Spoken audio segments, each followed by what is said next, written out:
नमस्कार, मैं हूं मारूफ रजा और इस वक्त मेरे साथ एक खास शख्सियत मौजूद है। जी हाँ, उनके पिताजी मुख्यमंत्री रहे, पत्नी भी सियासत में, वो खुद भी सियासत में है और क्रिकेटर भी हैं, ऑलराउंडर रहे। और लेकिन इस वक्त उन्होंने एक ऐसा यॉर्कर मारा है कि जिससे उनकी खुद की पार्टी परेशान है।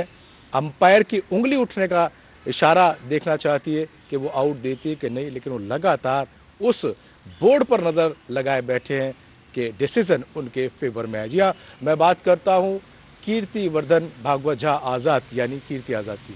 आज़ाद साहब का बहुत शुक्रिया, आप साथ रहेंगे। क्या चल रहा है आजकल, जिस तरीके से आपने प्रेस कॉन्फ्रेंस की, डॉक्यूमेंट्री दिखाई, इन सब के पीछे क्या? कुछ नहीं, सबके पीछे भ्रष्टाचार का भंडाफोड़ करना जी।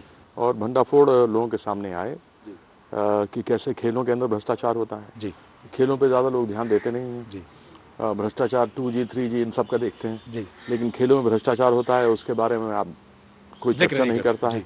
और आप यह भी देखेंगे कि जितने भी स्पोर्ट्स फेडरेशन हैं जी, 90% से ज्यादा उन सबों में राजनीतिक बैठे जी, और 15 साल 20 साल 25 साल 30 साल 40 साल से बैठे हुए। जी।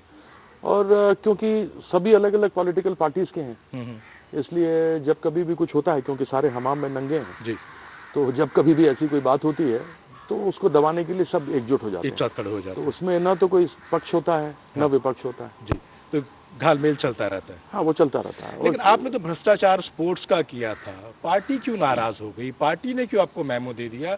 ये नाराजगी किस दिशा में चली गई? आपने तो पार्लियामेंट में भी बोला, तो लोकसभा स्पीकर की इजाजत के बाद बोला, किसी का नाम आपने लिया, तो ये नजला कहाँ गिर रहा है? अब तो कहना मुश्किल है कि नजला कहाँ गिर रहा है, लेकिन अगर डीडीसीए पे होता तो पार्टी से जो मुझे नोटिस मिला उस नोटिस में डीडीसीए का नाम तो होता कि डीडीसीए में आपने जेटली जी का या किसी का आपने बदनाम करने का प्रयास किया है। वो तो है नहीं, 9 सालों से करता रहा हूँ। तो मैंने तो प्रमाण मांगे हैं कि मुझे बताइए, कोई पेपर का कटिंग बताइए, कोई मेरी ऐसे वक्तव्य बताएं टेलीविजन पे, या कोई ऐसी मेरी हरकत बताएं जो एंटी पार्टी एक्टिविटी हो। तो वो सब तो मुझे अभी तक कोई प्रमाण मिला नहीं है, लेकिन मुझे एंटी पार्टी एक्टिविटी के लिए लेकिन आपने जवाब मांगे थे, आपने कहा था कि मुझे बताइए, मुझे सबूत दिखाइए कि मैं कब किसके पास कहां से मिला, कौन सी ऐसी एक्टिविटीज है जो मैंने की गई। वो अभी तक आपको मिले नहीं है? नहीं मिले। संभवतः जो 22 साल 23 साल मुझे हो गए जी पार्टी में, 23 साल से निकाल रहे होंगे, मिलेगा तो कुछ नहीं जी, क्योंकि मैंने कोई एंटी पार्टी एक्टिविटी की नहीं। भ्रष्टाचार के विरुद्ध बोलना अगर एंटी पार्टी है जी, तो मेरे ख्याल से इससे बड़ा तो और जुर्म कोई नहीं हो सकता है। मुझे लगता है कि आपने ऐसे प्लेयर को बोल्ड करने की कोशिश की, उसने बॉल उछाई और वो लपक ली आपने या कांग्रेस ने, इसलिए आप पर ये खामियाजा। देखिए, प्लेयर का देखिए, भ्रष्टाचार होता है। मेरी पार्टी का भ्रष्टाचार नहीं है, दूसरी पार्टी का भ्रष्टाचार है, वो बात नहीं होती। बात यह है कि मैंने कभी किसी भी प्लेयर को मारने की कोशिश नहीं की। मैंने केवल इतना कहा कि यह चल रहा है, बड़े सालों से चल रहा है। ऐसा भी नहीं है कि ये कोई बात नहीं है, 9 सालों से चल रहा है। इसके पहले भी 3 अध्यक्षों ने कभी इस चीज के ऊपर ध्यान नहीं दिया और न ही उन्होंने सोचा कि ये पार्टी का विषय है।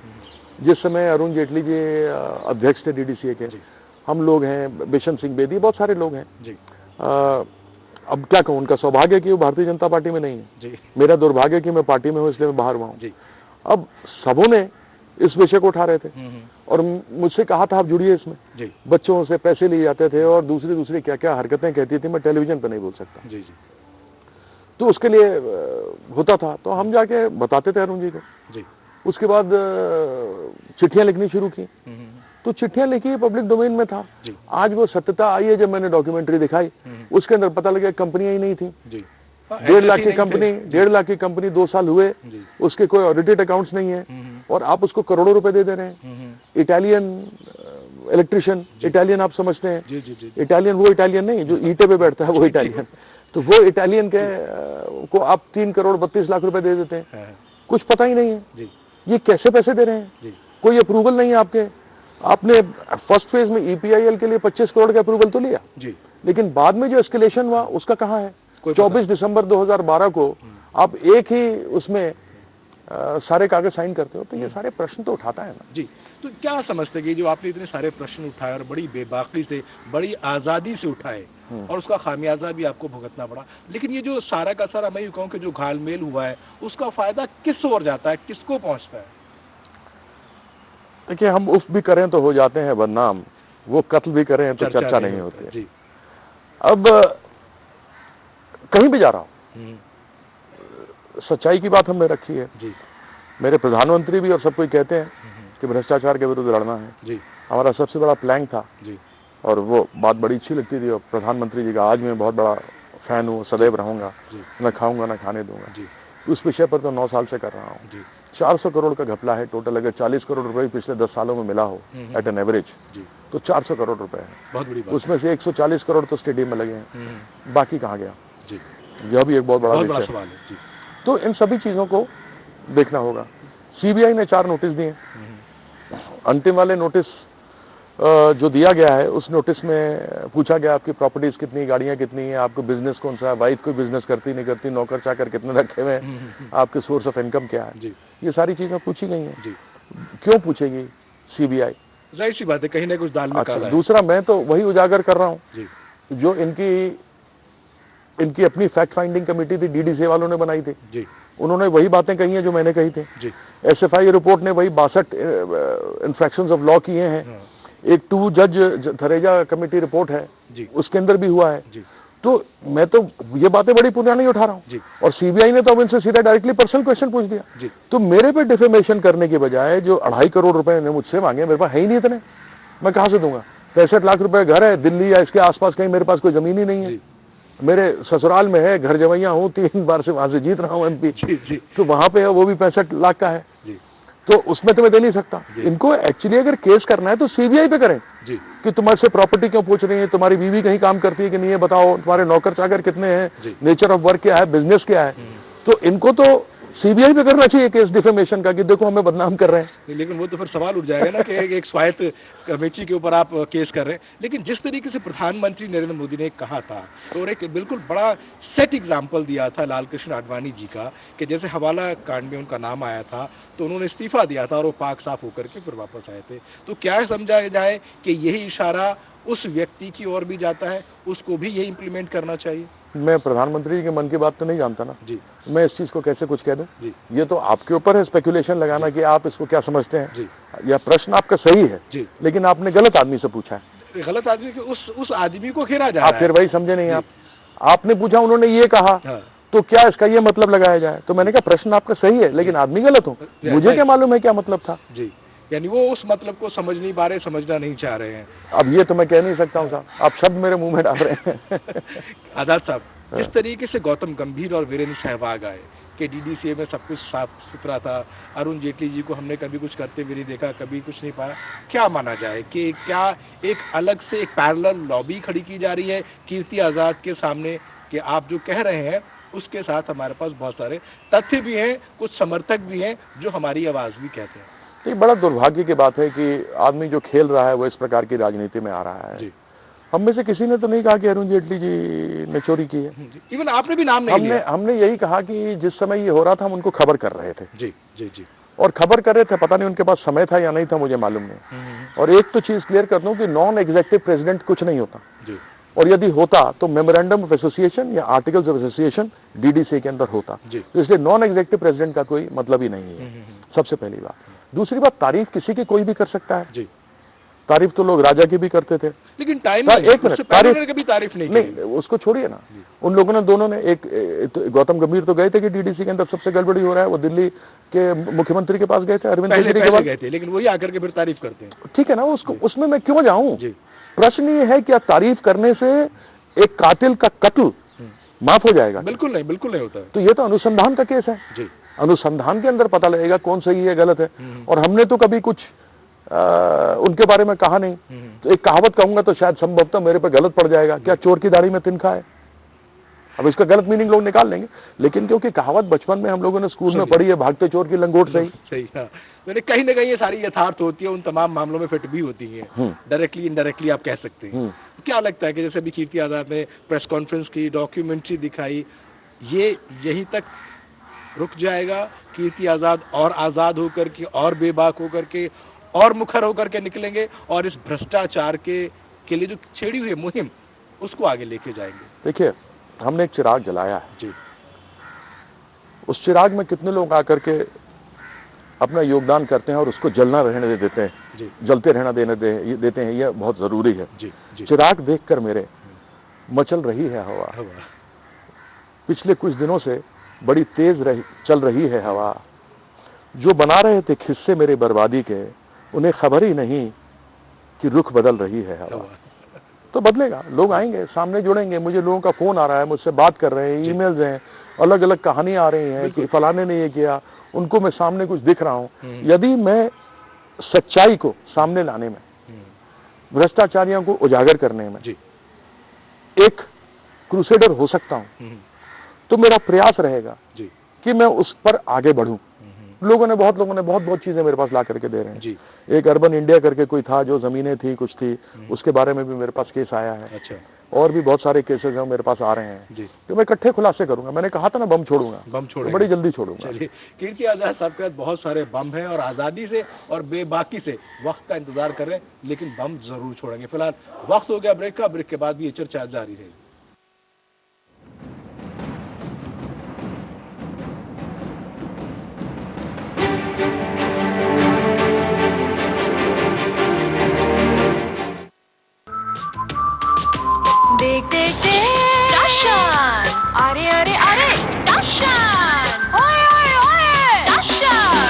जल्दी मचाकर, ट्रैफिक रूल को न मानकर और हेलमेट न पहनकर आप स्टाइल नहीं देते हैं, बल्कि खतरा उठाते हैं और कई बार इसकी कीमत भी चुकाते हैं। बाइक यातायात के लिए है, स्टंट के लिए इसका इस्तेमाल भारी पड़ सकता है।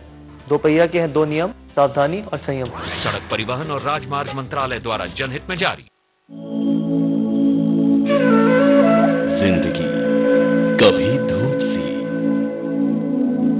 कभी छांव सी,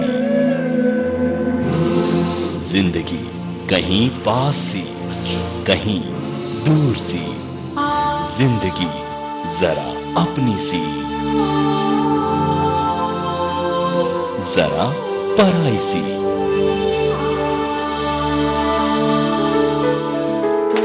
जिंदगी चलता रहा है सिर्फ साधना प्राइम न्यूज पर, क्योंकि सच जरूरी है।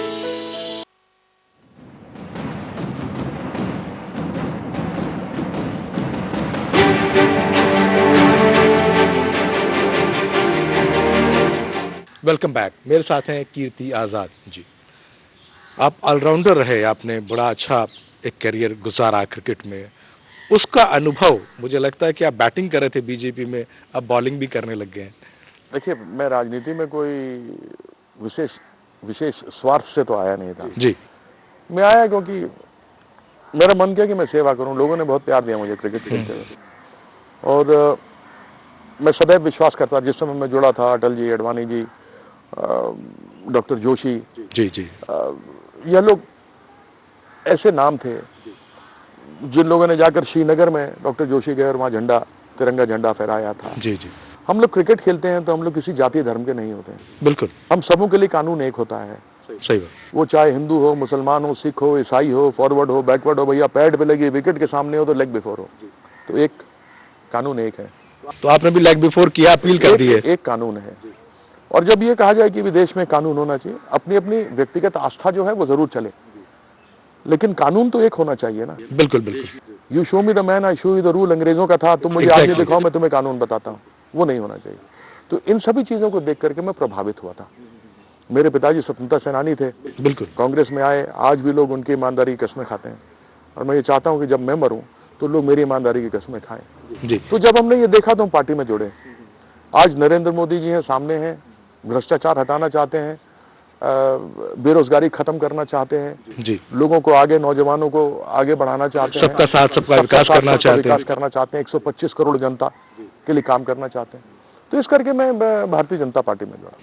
जिस दिन आपने डॉक्यूमेंट्री बम फोड़ा, उसके बाद शत्रुघ्न सिन्हा का बयान आया कि you are the man of the day. देखिए साहब, प्रत्यक्ष को प्रमाण की आवश्यकता नहीं होती। जो प्रत्यक्ष में मैंने देखा उसे प्रमाण क्या बताऊं। अब आप नॉन एग्जिस्टेंट कंपनी है, मैं इंजीनियर हूं डीडीसीए का, और आप मेरे जीजा हैं जी। मैंने एक कंपनी बना दी, कौशल और निकिता। कौशल हो गया जीजा और निकिता हो गई बहन, तो कौश निक फैब। 2008 दिसंबर में इंजीनियर्स प्राइवेट इंडिया लिमिटेड चली जाती है। और जून 2009 में कॉस्टनिक फैब बना देता हूँ, और जून के बाद अगस्त में 2 महीने बाद 4 करोड़ 17 लाख रुपए आपको दे देता हूँ जी। अब हम उस कंपनी को ढूंढवाते हैं विकीलीक्स फॉर इंडिया से। हाँ। वो जब वहां जाता है तो देखता है वहां पे तो बिल्डिंग बन रही है, लिफ्ट करा दे, ये चल रहा है जी। तो उसमें पूछता भाई यहाँ पे कॉस्टनिक फैब, कहता कौन सा कॉस्टनिक फैब, है ही नहीं कोई। है ही नहीं कोई यहाँ पे। बोला अरे भाई होगी कंपनी, ये तोड़ के तुम बना रहे हो। कहता साहब ये नया प्लॉट लिया हमने 2 साल पहले, और ये कब फॉर्म हुई ये कंपनी, 2009 में। यानी जब उसका कोई नामो निशान ही नहीं था जी। ऐसे ऐसे यानी सारी फैब्रिकेटेड चीजें की गई, उस पैसे को कहीं ना कहीं इस्तेमाल करने के लिए कागजी वही कहूँ कि शेर खड़े किए गए, खानापूर्ति करी गई, ताकि दिखाया जा सके कि पैसे यहाँ से यहाँ गए और यहाँ से यहाँ गए। उनको लेकिन इस चीज का अंदाजा नहीं था कि आजाद जैसा कोई व्यक्ति अपनी कीर्ति के साथ और बेबाकी से खड़ा हो जाएगा। अरे साहब क्यों नहीं खड़ा होगा जी। लेकिन अब जो है आपकी बैकअप में सुब्रमण्यम स्वामी भी हैं, वो आपकी ड्राफ्टिंग भी कर रहे हैं। 3 प्लेयर हो गए आप, शत्रुघ्न सिन्हा, सुब्रमण्यम स्वामी और आप। तो क्या लगता है कि मैं अकेला ही चला था जानिबे मंजिल, मगर लोग मिलते गए, कारवां बढ़ता गया। तो वो तो होगा, अच्छे लोग तो मिलेंगे ही जी। और सच्चाई की लड़ाई लड़ने में तो सारे साथ होते हैं भैया। जी जी। लेकिन पार्टी इसको अदरवाइज क्यों ले रही है, जब सीधी सी बात है कि अगर कोई घोटाला है, कोई चीज सामने आ रही है, तो पार्टी एक व्यक्ति के लिए अपनी पार्टी की छवि खराब करेगी, उन आदर्शों को खराब करेगी जिनकी बिना पे पार्टी सत्ता में आई, उस थंबिंग मेजोरिटी के साथ आई। तो ये क्या मजबूरी? मुझे नहीं मालूम साहब। मैं इतना जानता हूं कि मैं वो व्यक्ति हूं जिसको पेड़ नहीं, पक्षी नहीं, सिर्फ उसकी आंख दिख रही है। तो आप अर्जुन का काम कर रहे हैं। नहीं, अर्जुन के तो खैर कलयुग में कहाँ पैदा होगा अर्जुन जी। मैं तो ये है कि उदाहरण लेता हूँ, फिर तो ये भी कह सकता हूँ मैं अभिमन्यु हूँ जो त्रेता में चक्रव्यूह में फंस गया था, मैं नहीं फंसने वाला, कलयुग है जी। और कलयुग में शायद भ्रष्टाचार ही सत्य है जी। है? तो अब उसके भ्रष्टाचार के विरुद्ध लड़ रहा हूँ, तो अब देखिए आगे क्या होता है। लेकिन जिस तरीके से देखिए आप बिहार से हैं, आपके पिताजी जो है मुख्यमंत्री रहे, एक बड़ी अच्छी पारी, बड़ी नीट और क्लीन पारी उन्होंने खेली। लेकिन बिहार का जो हशर हुआ इस बार, क्या उसको उम्मीद थी कीर्ति आजाद को?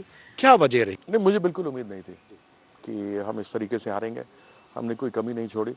संभवतः जो केंद्र सरकार की योजनाएं थी वो राज्य सरकार ने जमीन पे होने नहीं दी जी। दूसरा, जो हमारे प्रधानमंत्री ने एक सोच ऊंची रखी थी वो हम लोगों तक नहीं पहुंचा ले जाने में कामयाब हो सके। तो हार जीत में तो लोग स्पेकुलेशन बहुत करते हैं, लेकिन अंततः हम समझते हैं कि हम या कार्यकर्ता जो केंद्र सरकार करना चाह रही थी जी। उसको नहीं ले जा सके।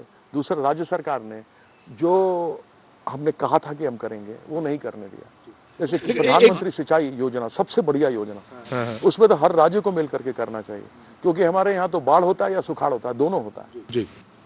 और ऐसी परिस्थिति में अगर उसको प्रधानमंत्री कृषि सिंचाई योजना अगर कर लें तो मुझे बताइए कि सबका फायदा है, उससे तो राज्य सरकार फायदा। लेकिन लोगों को लगा प्रधानमंत्री का नाम है इसलिए मत करो। लेकिन एक बात ये बार बार निकल के आती रही, आपके खुद के नेता भी बोलते रहे कि भी जो इस तरीके से जो स्थानीय नेता थे उनको बिल्कुल नजरअंदाज किया गया और उनको बिल्कुल स्पेकुलेशन में डाल दिया गया, आइसोलेशन में डाल दिया गया। वो भी हार की एक बड़ी वजह बनी। नहीं, मैं नहीं मानता इसको। मेरे को तो पूरा समर्थन मिला, सपोर्ट मिला जी। और जगह जगह पर लोग 50,000 60,000 से हारे, लेकिन मेरी एक सीट को, पार्लियामेंट्री सीट को छोड़ के जहाँ के हम 36,000 से हारे हैं जी। मैं कहीं पर भी 10 से 15,000 से ऊपर नहीं होने दिया।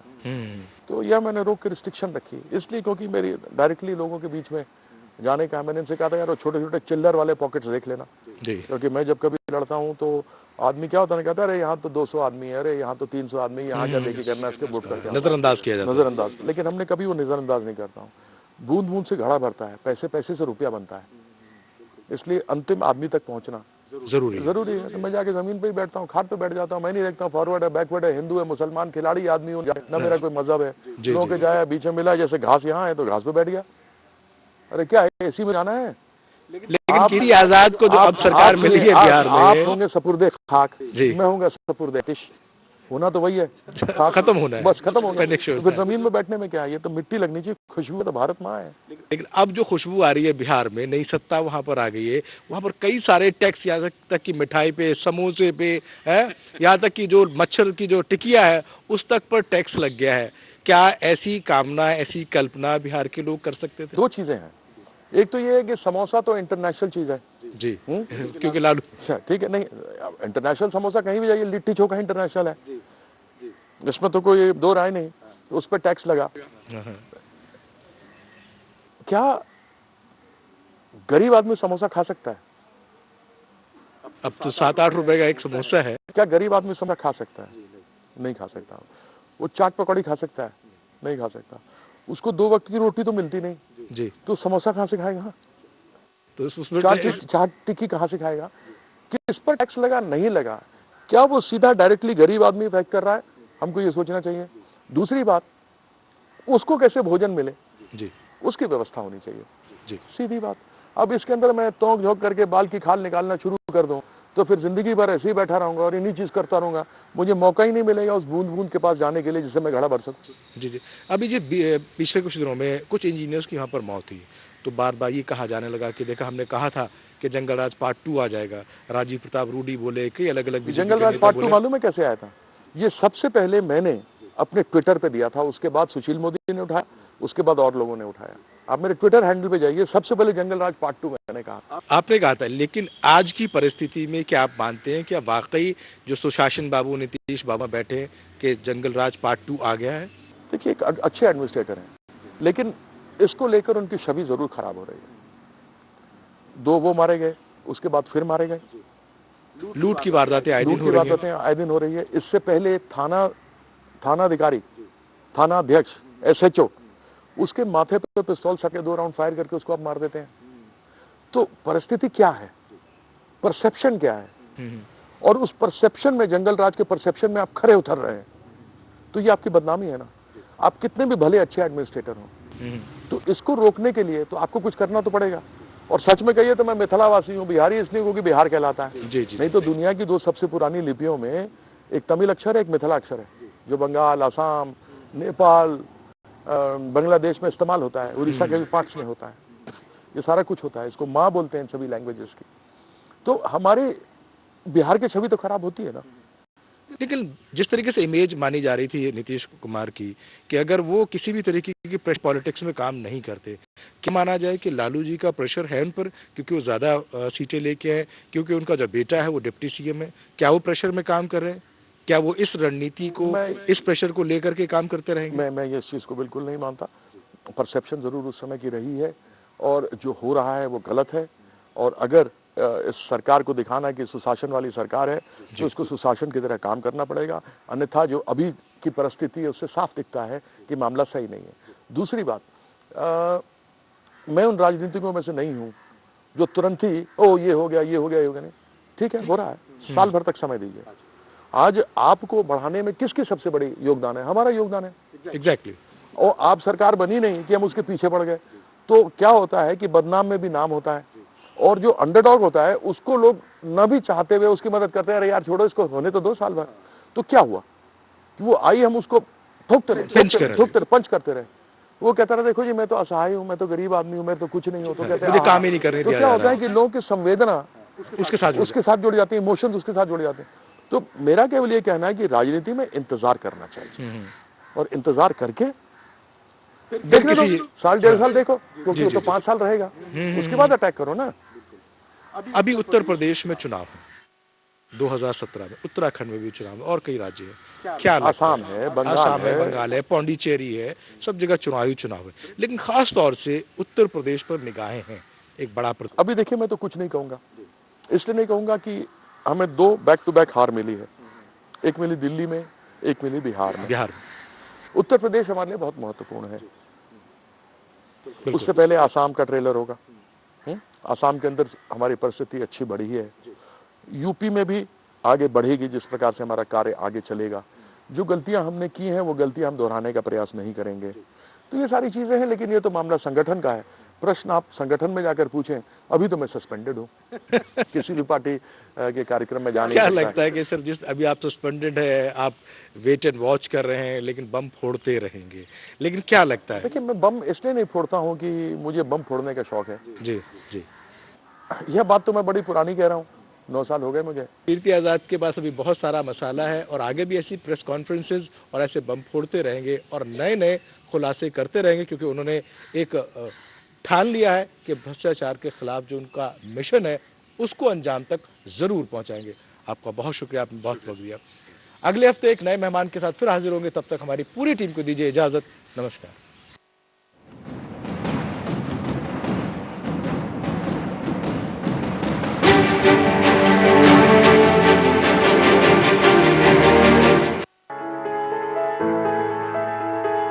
माननीय मुख्यमंत्री श्री अखिलेश यादव जी की बहुमुखी सोच और हमारे प्रयास से हमने बनाया लखनऊ को एक विकसित शहर।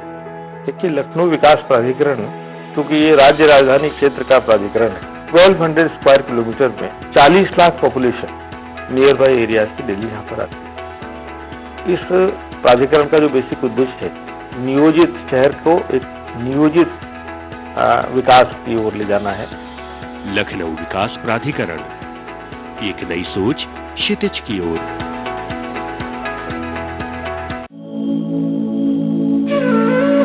जिंदगी कभी धूप सी, कभी छांव सी, जिंदगी कहीं पास सी, कहीं दूर सी, जिंदगी जरा अपनी सी,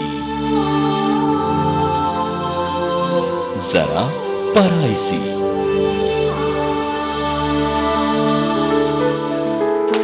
जिंदगी जलता रहा है सिर्फ साधना प्राइम न्यूज पर, क्योंकि सच जरूरी है। डॉक्यूमेंट्री दिखाई, इन सब के पीछे क्या? कुछ नहीं, सबके पीछे भ्रष्टाचार का भंडाफोड़ करना। पार्टी ने क्यों आपको मेमो दे दिया? भ्रष्टाचार के विरुद्ध बोलना अगर एंटी पार्टी है तो मेरे ख्याल से इससे बड़ा तो और जुर्म कोई नहीं हो सकता है। शत्रुघ्न सिन्हा का बयान है कि you are the man of the day. देखिए साहब, प्रत्यक्ष को प्रमाण की आवश्यकता नहीं होती। वेट एंड वॉच कर रहे हैं, लेकिन बम फोड़ते रहेंगे। देखिए, मैं बम इसलिए नहीं फोड़ता हूँ कि मुझे बम फोड़ने का शौक है।